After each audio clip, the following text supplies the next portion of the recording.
Menda tug'ruqdan keyin depressiya boshlandi deb o'yladim, chunki 2 kun umuman hech nima qilgim kelmadi. Faqat yotdim deyarli, hatto ovqat qilishga zo'rg'a kuch topdim. Ayniqsa bugun ertalab uyg'onsam, chap ko'kragimda qo'llarim bilan shunaqa og'riq bor edi.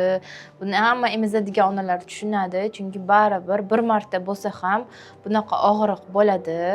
Chunki noto'g'ri emizsangiz, noto'g'ri uxlab qolsangiz yoki noto'g'ri kiyim, bilyo kiygan bo'lsangiz, sut chiqadigan bitta yo'l yopilib qoladi-yu, aynan o'sha joyda sut yig'ilib qattiq og'riq bo'ladi. Shunaqa hozir kechqurun ancha o'zimga keldim va sizlarning oldingizga chiqishga qaror qildim, chunki meni sog'inib ketgansizlar, bilaman. Sizlar bilan gaplashgunimcha qizim siyib qo'yibdi. Eng ko'p keladigan savol hozir "Voy, bitta siz bola tug'gansizmi, muncha aql o'rgatasiz" deydiganlar paydo bo'ladi, lekin nima qilay, so'ragandan keyin javob bergim keladi-da. O'zi direktga qaysi savolni ko'proq bersa, o'sha savolga mana shunaqa chiqib javob berishga harakat qilaman. Xullas, chaqaloq popasi qizarganda nima qilish kerak degan juda ham ko'p SMS keladi. Birinchi navbatda aytmoqchiman, chaqaloqni popasi doim oldi ham quruq bo'lishi kerak, chunki siydik tarkibidagi kislota aynan o'sha qizarishlarga sabab bo'ladi. Yuvganingizda ham yaxshilab quritib arting, salfetka bilan artganingizda ham yaxshilab quritib arting, keyin taglikni taqing.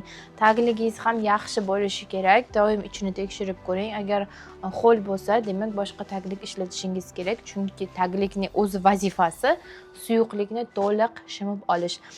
Bu narsalarni ishlatmaslikni tavsiya qilaman. Juda ham zararli narsa. O'sha suv bilan tozagina yuvib ishlatinglar.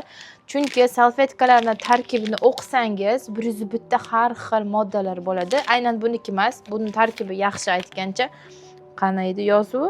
99% suvdan iborat xullas bu, lekin boshqalar detskilarni ko'rsangiz, tarkibida juda ham ko'p keraksiz narsalar bor. Bundoq siqsangiz ham shunday qo'lingiz ko'pik bo'ladi. Albatta u chaqaloq popachasi uchun juda ham zararli. Agar уже qizargan bo'lsa, nima qilaylik desalaringiz, har xil yog'li, qalin kremlar surtish kerak emas, nabarot quritish kerak. Men masalan suda krem ishlataman. Sizlar ham yo bundan ishlatsangiz bo'ladi, yoki tarkibida sink bor mayz va kremlarni ishlatsangiz bo'ladi. Faqat tonkis loyani yupqagina qilib surtamiz.